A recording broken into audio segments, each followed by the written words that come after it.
الرجیم بسم اللہ الرحمن الرحیم اللہم صلی علی محمد وعلی محمد۔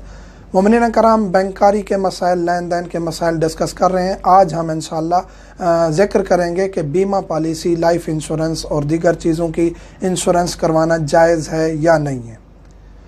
گھر، گاڑی، کاروبار، صحت وغیرہ کی انشورنس آپ کروا سکتے ہیں اگر ان چیزوں میں سے کسی کا نقصان ہوا ہے اور کمپنی آپ کو عوض دیتی ہے تو وہ آپ لے سکتے ہیں، آپ کے لیے جائز ہے۔ لیکن اس شرط سے پیسے جمع کروانا اور منتھلی، سالانہ کمپنی کو دینا کہ مجھے 10 یا 20 سال بعد اتنی پرافٹ کے ساتھ پیسے واپس ملیں گے، یہ جائز نہیں ہے۔ یہ اس طرح ہے جس طرح آپ بینک میں پیسے فکس کروا رہے ہیں، وہ ہم ڈیٹیل بتا چکے ہیں۔ تو اس سے آپ بچ سکتے ہیں۔ وہ یہ ہے کہ یہی پالیسی جو ہے یہ لائف انشورنس ہوتی ہے، لیکن لوگوں کی نیت یہ ہوتی ہے کہ ہمیں 10 یا 20 سال بعد اس کو نفع کے ساتھ حاصل کرنا ہے۔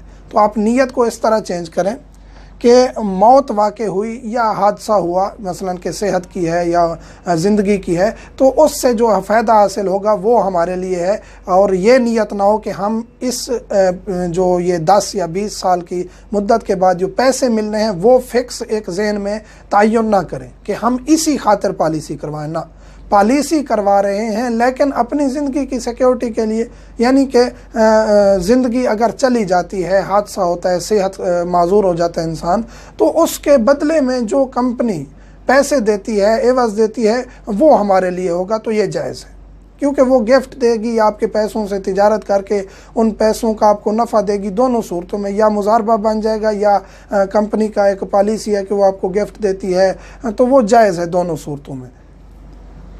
سرکاری اور غیر سرکاری دونوں کمپنیوں سے آپ پالیسی کروا سکتے ہیں، کوئی بھی کسی قسم کی پالیسی۔ کافر ملک اور کمپنی سے ہر صورت میں جائز ہے۔ کافر ملک میں آپ رہ رہے ہیں تو وہاں بھی آپ اپنی پالیسی کروا سکتے ہیں، اور وہاں تو آپ یہ شرط بھی طے کر سکتے ہیں کہ اتنے دے رہے ہیں اور اتنے سالوں کے بعد اتنا نفع کے ساتھ واپس لیں گے، کیونکہ کافر سے، کافر بینک سے، کافروں سے آپ اضافی نفع فکس کر کے بھی لے سکتے ہیں، لیکن ان کو اضافی نفع دے نہیں سکتے، ان کو فائدہ دے نہیں سکتے، وہ سود آپ ان کو نہیں کھلا سکتے، ان کے لیے جائز نہیں ہوگا۔ لیکن کافر سے آپ، مسلمانوں کے لیے یعنی کہ چھٹی ہے، رعایت ہے اللہ کی طرف سے کہ وہ کافروں سے نفع حاصل کر سکتے ہیں، اگرچہ مسلمانوں سے ایکسٹرا لینا سود ہے، لیکن کافروں سے ایکسٹرا لینا سود شمار نہیں ہوگا۔ تو یہاں خلاصہ یہ نکلا کہ ہر قسم کی پالیسی جائز ہے، لیکن یہ نیت نہ ہو کہ اتنے پیسے دے کے 20-10 سال کے بعد ہم اتنے پیسے ایکسٹرا لیں گے، یہ جائز نہیں ہے۔